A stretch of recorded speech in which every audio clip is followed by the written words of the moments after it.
The valley of Pahalgam, where the Lidar River flows through ancient pine forests and snowy peaks stand like sentinels, has always been a symbol of Kashmir's serene beauty. This land, for centuries, has been a sanctuary where nature's grandeur soothes every weary soul. Yet, even paradise is not immune to the world's cruelties. On 22nd April 2025, Pahalgam bore witness to unspeakable horror. A terrorist attack unfolded in the meadows of Baisaran, an area beloved by tourists and pilgrims alike, transforming a place of wonder into a site of devastation. 26 innocent lives were lost in one of the deadliest assaults on civilians in Kashmir's recent history. Today, we revisit that dark day, not merely to recount the tragedy, but to understand its far-reaching consequences for Kashmir, for India, and for the very idea of peace. April in Pahalgam is a time of renewal. As the last snows retreat from the mountain slopes, the valleys awaken in bursts of green and color. Tourists return, filling guest houses and marketplaces with new energy, breathing life into a land yearning for normalcy. For the people of Kashmir, each season of peace is not taken for granted. It is fought for, earned with resilience and hope after decades of turbulence. On that fateful day, the Baisaran meadow bustled with life. Families laughed as they picnicked under the blue sky, newlyweds explored the winding trails, and pilgrims paused to take in the breathtaking beauty that seemed untouched by the worries of the world. No one knew that a storm was gathering, ready to break the fragile calm with a violence few could imagine. Around noon, heavily armed militants emerged from the surrounding forests. Eyewitnesses later described the horror that followed, how the gunmen, cold and deliberate, sometimes questioned their victims about their religion before pulling the trigger. The attack, swift and merciless, turned moments of joy into scenes of despair. Laughter was replaced by screams. Birdsong was drowned by gunfire. Bodies lay scattered across the meadow as survivors, bloodied and terrified, fled through the trees, desperate to escape a nightmare that had come to paradise. What had begun as a day of simple happiness ended in a tragedy that will be remembered for generations. In the immediate aftermath, chaos and grief engulfed the valley. Security forces rushed to the scene, sealing off the area and beginning the grim task of evacuation and recovery. Across Kashmir, fear spread like wildfire. By nightfall, the Indian government had launched one of the most comprehensive crackdowns in recent history. Suspected hideouts were raided. Houses believed to have harbored militants were demolished. Hundreds of individuals associated with extremist networks were detained. An urgent advisory went out to the media, urging restraint in live coverage to protect ongoing operations. The message from the state was clear: terror would not be allowed to fester. At the diplomatic level, tensions between India and Pakistan, already fraught, escalated sharply. The Indian government quickly pointed to a newly emerged group,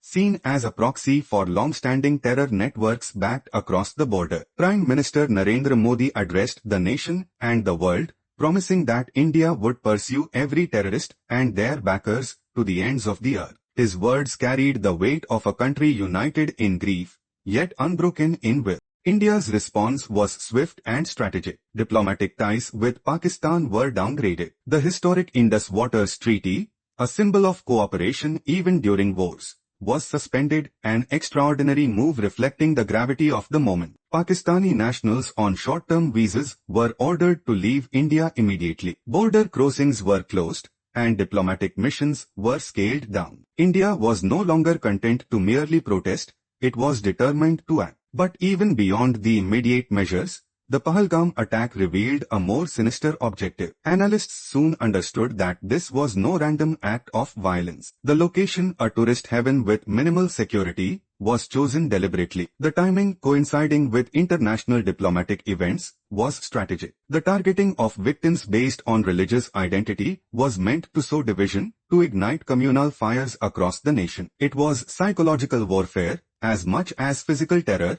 aimed at undermining the fragile gains of peace in Kashmir. Yet, in their cruelty, the attackers miscalculated. Instead of fracturing India, they revealed its true strength. In cities and villages, across religions and regions, Indians stood together. Vigils were held. Flags were flown at half-mast. Communities that had every reason to fear and distrust one another chose instead to mourn together. There was grief, yes, and anger too, but above all, there was a quiet, resolute defiance. The impact on the local population was devastating. In Pahalgam, where nearly every family depends in some way on tourism, the attack struck at their very livelihoods. Traders, tour operators, pony wallahs, all condemned the violence in the strongest terms, knowing that every act of terror drives away the very lifeblood of the region's economy. They protested, not only against the killers, but against the idea that Kashmir should forever be seen through the lens of fear.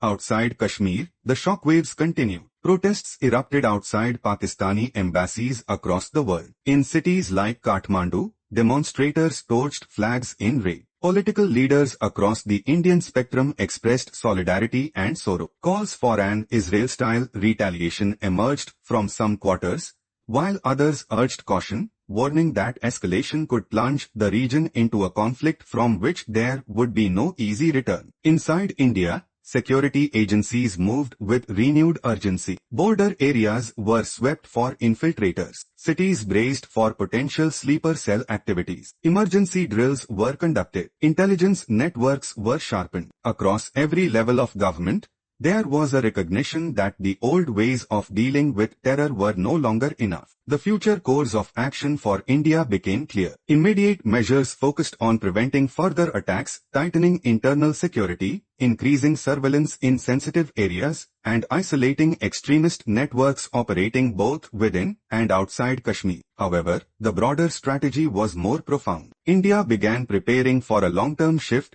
strengthening counter-terrorism partnerships globally, pressuring international bodies to act decisively against states that shelter terrorists, and continuing efforts to economically integrate Kashmir with the rest of India. At the same time, India understood that the real battle was for hearts and minds. Efforts were accelerated to promote tourism, rebuild trust among the people of Kashmir, and provide economic opportunities that could dry up the roots of extremism. Educational programs, infrastructure projects, and cultural initiatives were expanded, signaling a future where hope, not hatred, would define Kashmir's story. Militarily, India's posture evolved. While large-scale war was seen as a last resort, precision operations targeting terror infrastructure remained firmly on the table. The message was unequivocal: attacks on Indian soil would be met with overwhelming, calculated responses, and any attempt to undermine India's sovereignty would be punished. As days turned into weeks,